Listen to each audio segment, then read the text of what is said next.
Monday, the 7th of October 1985, the Achille Lauro, an Italian cruise ship, arrives and docks at Egypt's Alexandria port. It was the fifth day of the cruise that had begun from Genoa, Italy. A total of 748 passengers and 450 crew members were on board.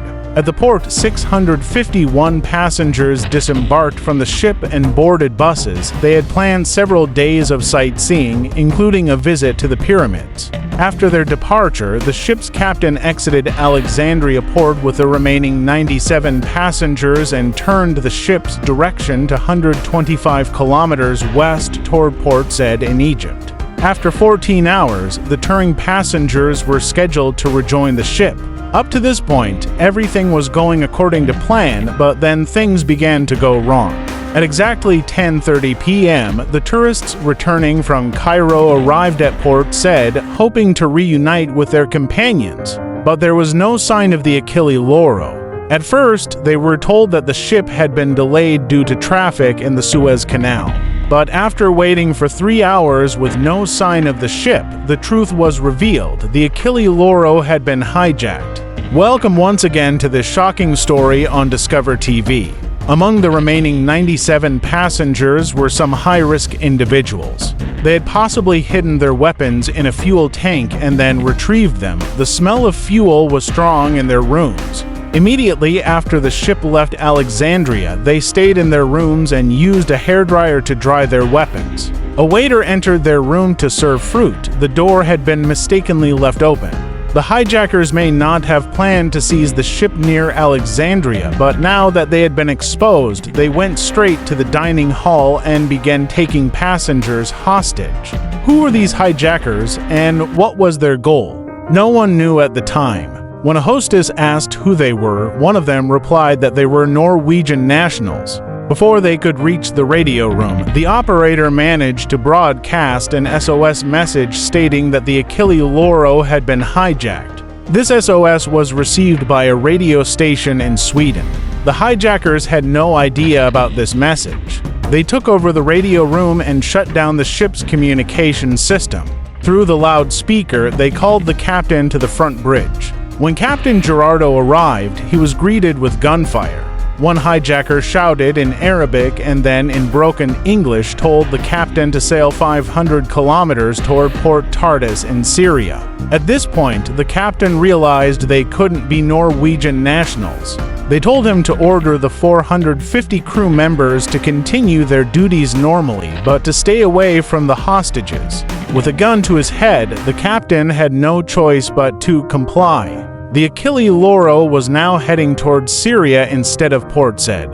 The hostages and crew had no idea what would happen next. As the sun set on the 7th of October, the hijackers ordered all hostages to sleep on the floor. Meanwhile, the SOS message received by the Swedish radio station had created global panic. The Italian crisis management team became active. It was their ship, after all. Initially, they didn't take the situation seriously, but once it was discovered that American nationals were also on board, the U.S. crisis team jumped into action. To them, this was a terrorist attack, and they had a strict no-negotiation policy with terrorists. The complication was that 3 different countries were affected. The passengers were from various nations. The ship was Italian, and the incident occurred in Egyptian waters. A dispute began over which country should take action. Italy believed it should act first since the ship was Italian, but the Italian government preferred negotiation over force. They didn't want to tarnish their reputation with Mediterranean countries. The U.S., however, wanted a strong response, so it persuaded all Mediterranean countries to deny entry to the Achille Lauro. By the next morning, the 8th of October, the Achille Lauro neared Syria. The captain requested permission to dock, but Syria, alerted in advance, did not respond. The hijackers then began separating the hostages by nationality, apparently looking for Americans and Jews. They separated 20 passengers, including an elderly couple, Marilyn Klinghoffer and her 69-year-old wheelchair-bound husband Leon Klinghoffer. Leon was ordered to move to the upper deck, but he could not climb stairs due to his condition. His wife protested, but the hijackers silenced her at gunpoint. Leon was enraged and openly berated the hijackers. After Syria refused to grant entry, the hijackers finally revealed their demands via radio. Their leader stated they were members of the Palestine Liberation Front and demanded that Israel release 50 Palestinian prisoners. It was now clear they were not Norwegians. The hijackers' leader was named Youssef Majid al-Molqi. He threatened that if their demands were not met by 3 p.m., they would begin killing Jewish passengers one by one. The situation became even more complicated, involving Syria, Israel, and Palestine directly. As the deadline neared, their demands remained unmet, and no negotiation team had reached the ship. At 3 p.m., the hijackers sent a message claiming they had already killed one American passenger and would kill another soon. But the officials at TARDIS ignored the threat. When the hijackers realized Syria would not allow them to dock, they ordered the captain to sail to Cyprus. Rumors spread through intelligence networks that an American passenger had been killed, but no confirmation came. Italy contacted Palestinian President Yasser Arafat, leader of the PLO, to ask if the PLF was involved. Arafat disavowed the hijacking but sent a negotiation team to Egypt, including Abbas, the PLF leader. Despite U.S. protests, negotiations had begun. Italy and Egypt agreed that the hijackers would be handed over to the PLO and would be punished for hijacking the ship. The next day, the 9th of October, Captain Gerardo publicly broadcast a message reassuring that all passengers and crew were safe. Italy and Egypt then agreed to provide the hijackers with safe passage. An Egyptair flight was arranged to transport the hijackers inland. They disappeared upon arrival. Everyone believed the negotiation had succeeded. But in truth, the hijackers had forced Captain Gerardo at gunpoint to broadcast a fake message. Yes, they had already killed a passenger, wheeled boundly on Klinghoffer, and thrown his body into the sea. When this news surfaced hours later, it created a storm. The freed hijackers had committed a murder and vanished on Egyptian soil. Now, all blame turned to Egypt.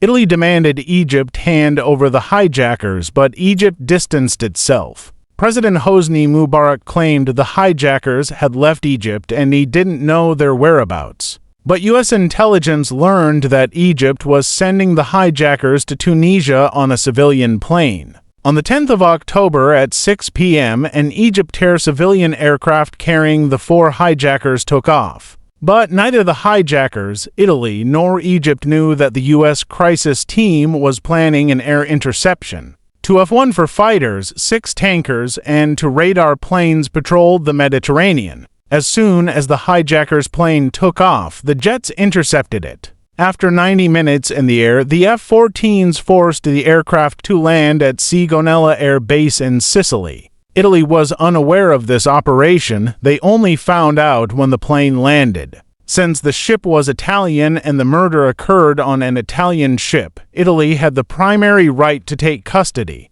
But the U.S. wanted them instead. The plane was surrounded by 80 American commandos. Then 300 Italian commandos arrived. Tense negotiations between U.S. and Italian diplomats continued for hours. Eventually, Washington called and ordered the U.S. soldiers to stand down. An agreement was reached. Italy would prosecute the hijackers. On board the plane was not only the 4 hijackers but also Abbas sent by Arafat. His presence raised suspicions that he had orchestrated the hijacking, though Arafat denied it, and no evidence linked Abbas directly. Due to lack of evidence, Italy released Abbas. But all 4 hijackers were prosecuted. The one who murdered Lee on Klinghoffer received a 30-year sentence. The others were sentenced to 15 to 25 years. It was later discovered that their real plan was not just to hijack the ship, but to use it as a base for attacking Israel, in retaliation for recent Israeli actions. Leon Klinghoffer's body was recovered 5 days later, on the 13th of October, from the Syrian coast and sent to his home country. We hope you will like and share this video from Discover TV.